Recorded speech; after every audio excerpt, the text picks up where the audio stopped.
I'm Michel Suissa. I'm the manager of the studio division of B&H. Our role in the company is to offer consultation, system design, and application-specific solutions to the marketplace. We've been very involved with the community here in Silicon Valley, and we decided this year to bring a little more of a technology-centric set of panels. So this is one of them. With the emergence of virtual production, we thought it would be great to bring the application of using SMPTE 2110. I'm assuming everyone knows what 2110 is. Who doesn't know what 2110 is? Okay, so Renard is watching me, so I'm going to be careful what I say. He might come on stage and tell me you're wrong. So SMPTE 2110 is a set of standard and protocols that allow for IP streaming of video content plus all the aggregate data that goes with it. It is essentially a next generation replacement for what is called baseband video, which most of you probably know in this world as SDI, serial digital interface. So it is a very solid platform, and we decided to bring that to the application of SMPTE 2110 in virtual production. So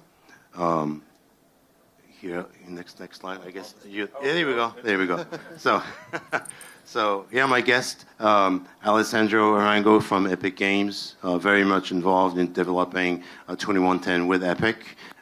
If some of you were at SMPTE in Los Angeles in October, there was a wonderful presentation which I missed at Epic that exactly was a replicate of how to deploy 2110 in virtual production. Jeremy Hochman from Megapixel, pioneering LED processor in a 2110 and fiber-based environment. And Thomas True from Nvidia, who makes all the internal components that go into a media server to actually make 2110 work.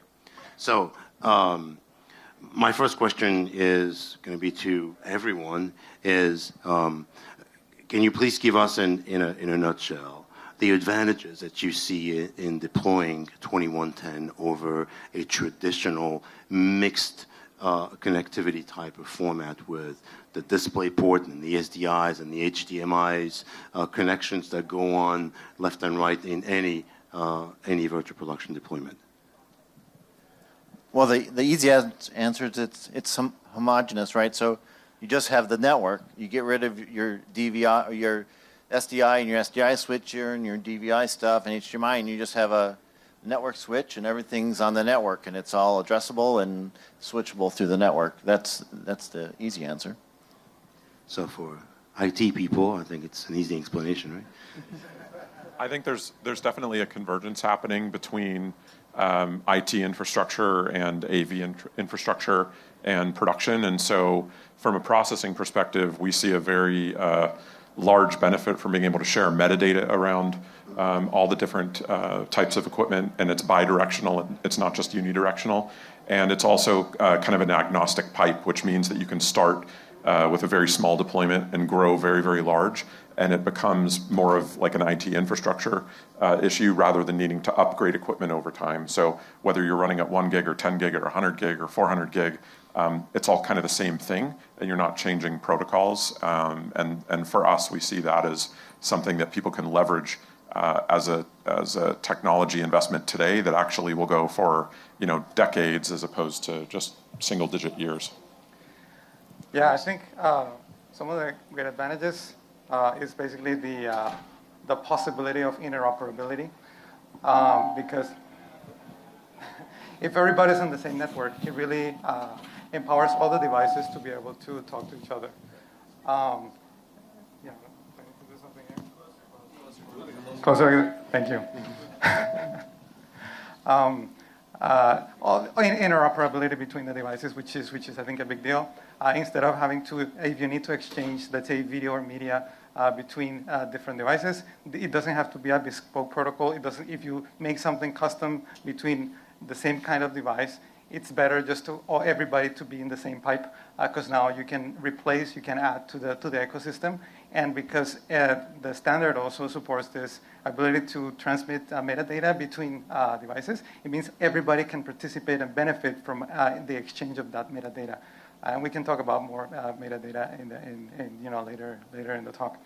It's also the ability of easily reconfiguring your network. Like we're going to talk about the in-camera VFX case, where you have to make available, let's say, a render or a camera perspective onto many computers, and you can easily configure that. And it really is a step forward, being able to say, hey, this scene, for example, that we're using to drive interactively a big LED canvas, let's say you're running it with 4 nodes, and you're like, you know what, this scene is heavy, I just want to throw more machines at it, let's run it with 8. And it's just a matter of IP routing at that point to make it happen. You have a few slides, I think. You want to get started on sort of a little more in-depth explanation of what 2110 deployment is for virtual production? Yeah, go for it. So the first is going to be... There's a video, right? Yeah. Okay. I'll step through for you. So you're the clicker. On the virtual production front, in preparation for the next generation of LED production stages, we've added experimental support to in-display for SMPTE ST 2110. This lays the groundwork for a range of hardware configurations that open up new possibilities for LED stages, including having a dedicated machine for each camera frustum, maximizing the potential rendering resolution, increasing frame rate, and allowing for more complex scene geometry and lighting than previously possible. Next slide. So this is the way we started at Epic with 2110, was because of in-camera VFX, which is just a part of virtual production, but this will apply to many other applications. So this is basically a schematic view of the video that you just saw, where you have this big LED screen. Usually it's as enclosed as possible for lighting and reflections purposes in ICVFX and for immersion purposes in many other use cases.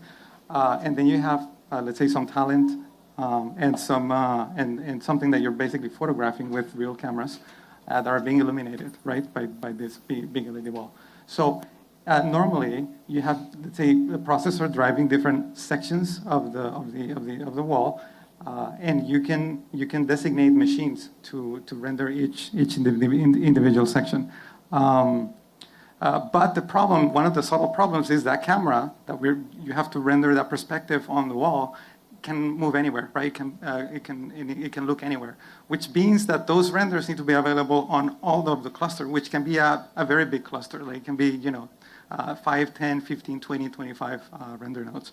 So it's like, how do you solve that problem? How do you scale? And how do you make it so that if you add more cameras, you're not dropping dramatically your frame rate, that you can just, hey, let me just add another computer, and now I have another camera. Next slide. This is a picture of this offsite, that SMPTE offsite that you mentioned earlier. And this is just basically showing it's this concept of, hey, you can use SMPTE 2110 for everything that's happening in there, where we have in that little yellow outline, it's actually a video from a camera that's on the stage next door, streaming into the scene. This is actually the people that were on that side of the demo. It is basically a technical demo. Again, that video from that camera needs to be available on the whole cluster, because that banner with the video could go anywhere, right? And the same goes for the 4 inner frustums, 4K or 4 UHD inner frustums that were being dynamically drawn on the wall. And this is all this video that's being displayed on the screen is to be synchronized. So that's one of the other reasons why 2110 fits so well. It's a gen-lockable protocol. It has a very high timing determinism, where you can basically schedule those packets to be sent at very specific times. And in our case, we're able to frame block it, meaning all the video that's been displayed correspond to the same frame number in the simulation that's been essentially displayed on the screen. Next slide. So this is just to say, hey, look, these are many different parts that can be part of a stage, of a virtual production stage. And it's this idea of media unification, right? Where everything can talk to each other. And one of the, it's not just 2110, it's also the standards that it relies on. One of them being the clock, the master clock. Meaning all these devices can get the clock not through separate wires being connected in some other fashion. It's through the same pipe. That's a really big advantage. It minimizes the hardware footprint of your setup, right? And instead of maintaining many stacks, many hardware stacks, you can try to focus on one that's good for everything. So I'm mentioning you have the render cluster, which can be many machines generating all these 3D graphics. You have the LED wall, the display. You have cameras that may be streaming into the engine for AR purposes.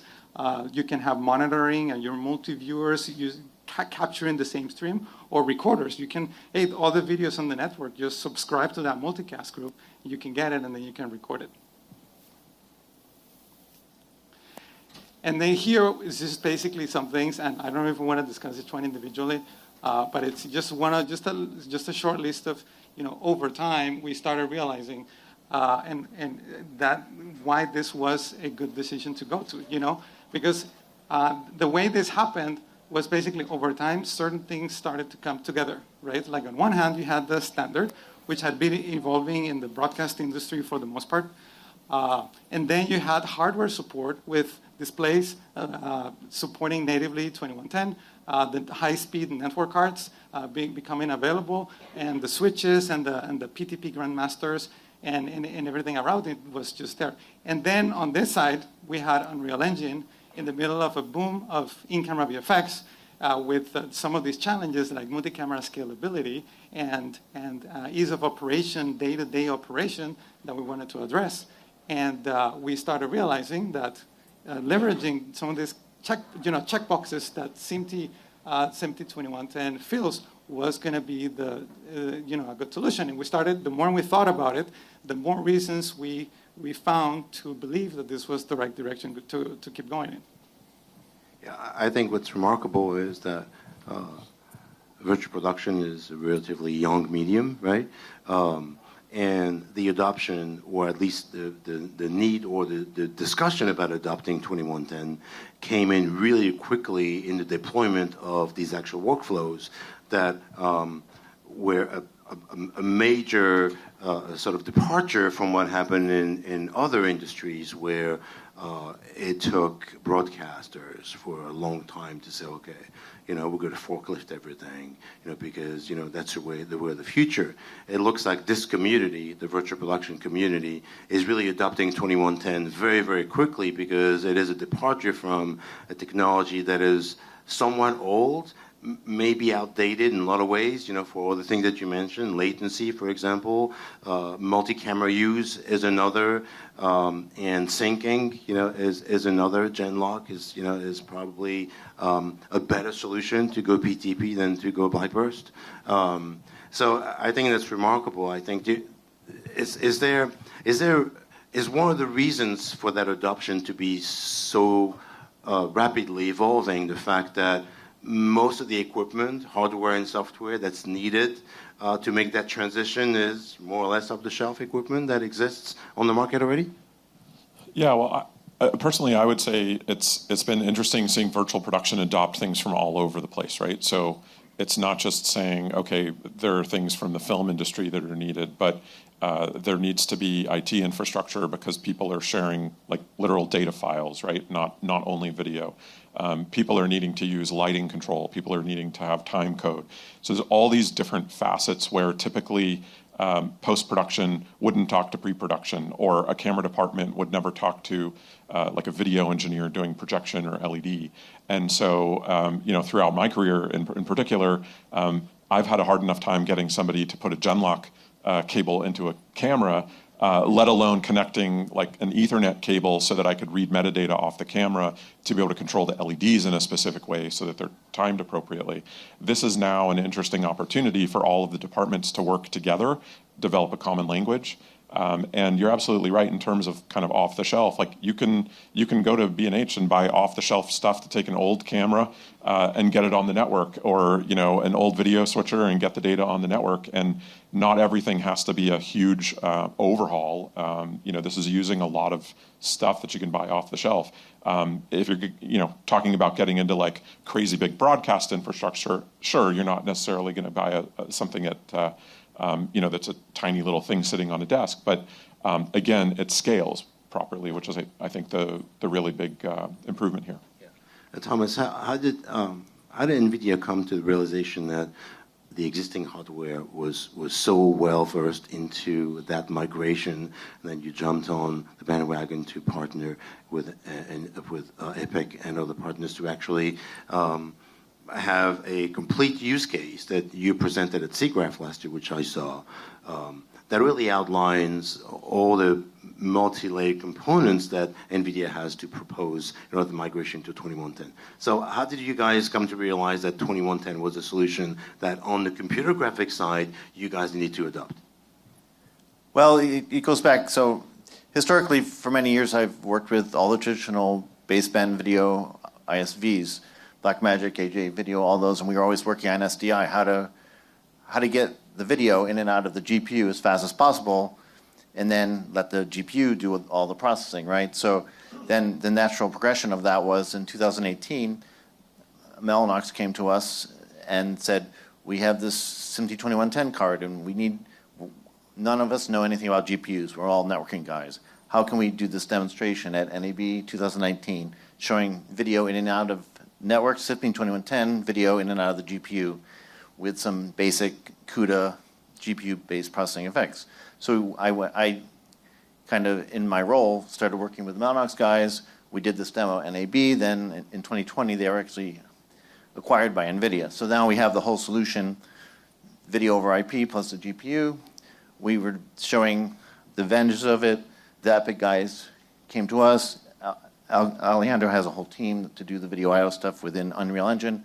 So I started working with them about 18 months ago on the RiverMax 2110 plugins, and we've been working together since then to make it all work together. Can you briefly explain the role of RiverMax, into this workflow? Sure thing. So RiverMax is the SDK that sits on top of the NVIDIA network interface hardware. We call it Bluefield 2. It's a NIC card, but also has ARM core processors that run a Docker container that runs the PTP processing, because in a Windows environment, at least, there's not a good PTP stack in Windows, so we run the whole PTP stack for the timing on the Bluefield 2. So yeah, RiverMax is the API that the Epic guys use to talk to the NIC and send we call them chunks, the chunks of packets of 2110 to the wire, or on the capture side to bring it into the NIC. Back to scalability, as you mentioned, Alex, and Jeremy as well. Do you think that's the proper way of approaching other markets than the traditional media and entertainment market, where budgets, are probably outsized, and not everyone has Mandalorian or Netflix budgets. So, do you see that adoption of 2110 making it more palatable for other markets, like the corporate market, to say, okay, this is a solution for us, because our budgets are limited. We're not necessarily talking about the Metas or the Googles or the Microsofts of the world who may have the budgets, but there are a number of other corporations who would like to use that kind of technology to bring their level of production value much higher. Do you see that as a way for all your companies, to introduce the technology to the corporate market? Yeah, I see that as, I see the scalability as really the key here, and the barrier to entry is fairly low. So if you look, a few years ago or even today, let's say corporate events maybe are heavily leaning towards DisplayPort and HDMI. Broadcast infrastructure is SDI. And then there's a mix between the two when there's like a hybrid event or like a larger corporate event that's maybe a product launch or something like that. And these things cross over, and if you're looking at making an investment, well, do I have this workflow? Do I have that workflow? And to cross between the two can actually be quite cumbersome and a pain. It's hard if you have a specific workflow to then have a broadcast truck come in, for your once yearly event, to then just be sort of plug and play. You don't have to make that decision up front with 2110, because everything is just a network. And so you need, whether you choose to have fiber or copper, doesn't matter. You plug into the switch, a truck can roll in, and if it's a 2110 compliant truck, which there's a lot of them these days, they just come in and go. And so you can scale up and you can scale down, and you can even do something in a room like this to a professional monitor and a laptop with a little interface box and really do whatever you need.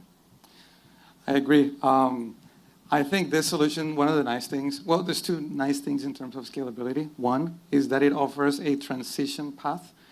For example, at Sepix, since we develop these things, we have to be testing both workflows, right? So in our lab, we have both things. And sometimes we run them at the same time. We can, let's say, run half of the wall with HDMI and the other half with 2110. And different parts, we have converters that can, fill the gap sometimes, right? So there can be a transition to a certain point.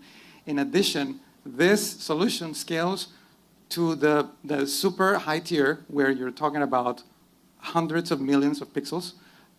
And it can come down to the next tier, which would be a few tens of millions of pixels, and even to the lower scale, which is, let's say, lower than 20 million pixels, right? And I think even in those cases, there can be some optimizations that can even reduce the hardware that you need, because maybe you don't need a PTP grandmaster. Maybe one of the cards can become the PTP master. Maybe you don't need it with a full switch. Maybe you can do point-to-point connection. So even for really, really small scale, I think there are options. That's what I believe. Do you have pictures, I think? Yeah, I've got a couple pictures I'll show. These are kind of to give a little bit of a background on like scalability of different shapes and sizes of virtual production. These are all deployments that happened last year or earlier, so they're not using 2110, but would have greatly benefited for it. First of all, this is an image from Fox NFL Sunday. This is a 4-camera shoot. And so there's 4 cameras that are simultaneously seeing the LED volume, very large kind of semi-drum shape of walls and the floor. Everything is, of course, synchronous.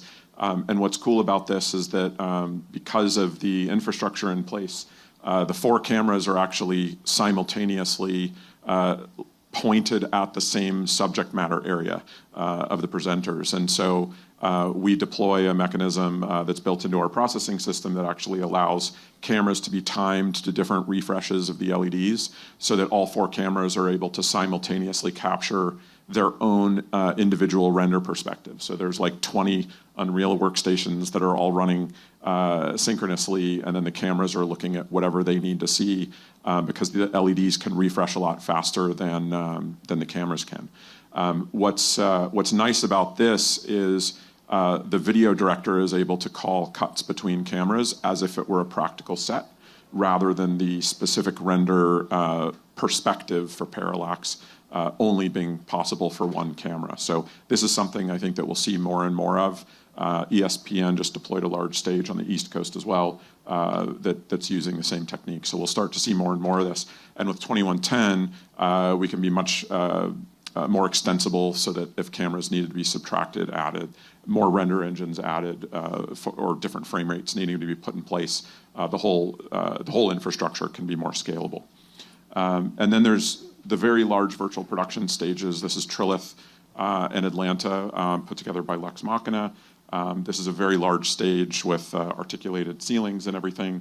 Again, when you think about piping video all over the place, you want to have an agnostic pipe, if you will, to put that video data down. And you may or may not want to render in the same quality and the same frame rate at every single pixel. You may want to be changing the quality depending on where the camera is looking. If something is for a lighting effect and you're not seeing the literal reflection of it, you don't need the same resolution render as you do elsewhere. And so having all of that data be bidirectional is really important to be able to achieve that type of thing.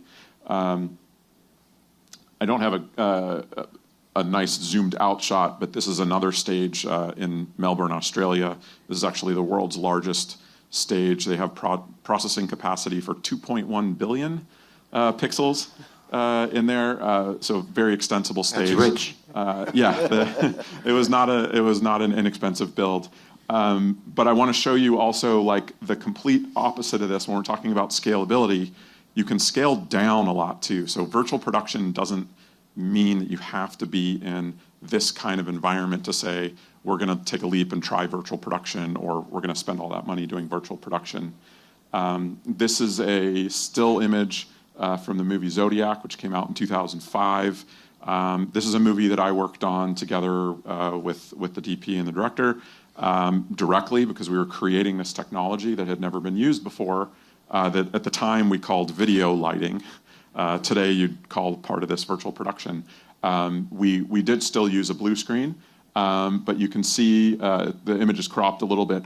We had an 8-foot long section of LED at the top, and all it was doing was providing image-based lighting, as we call it today. There's another session in a couple hours, which will be interesting to listen to. And it was basically giving all of the reflections off of the chrome of the car, the steering wheel, all the kind of hard edge things. And so they were comping in, of course, the street in the background, but all the lighting on their faces. And you can see here on the steering wheel and everything, that was all captured in camera, and it's giving reflections that you can't get otherwise. So when you think about this, this type of technique, regardless of whether or not you have LED in the background or whether you have a huge set or a small set, this is something that can be accomplished very simply with not lots of pixels, but give you a much higher level of quality in camera. Actually, if you want to go to the next slide. Yep. Next. Okay. So coming back down to earth from the 200 feet long video wall, this is our setup at SMPTE of this year to show scalability. This is actually a virtual production setup with Red Camera. Our friends at Row give us the panels. It is a image-based lighting, which actually sends a digitized image into a light fixture. And then on the other side is our 2110 setup. So this is the size of a very reasonable, very affordable, very manageable 2110 virtual production environment.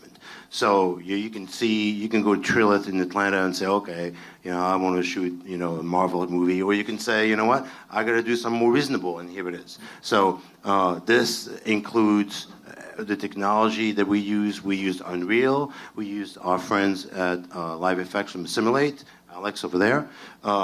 This machine has, the computer machine has 2 Nvidia GPUs, 6000 ADAs, and the video processor, which also used to send a IP stream to the light fixture, is a Megapixel processor. So this is a very, very, very typical environment and very, very scaled down to show that it is entirely feasible, within a reasonable budget.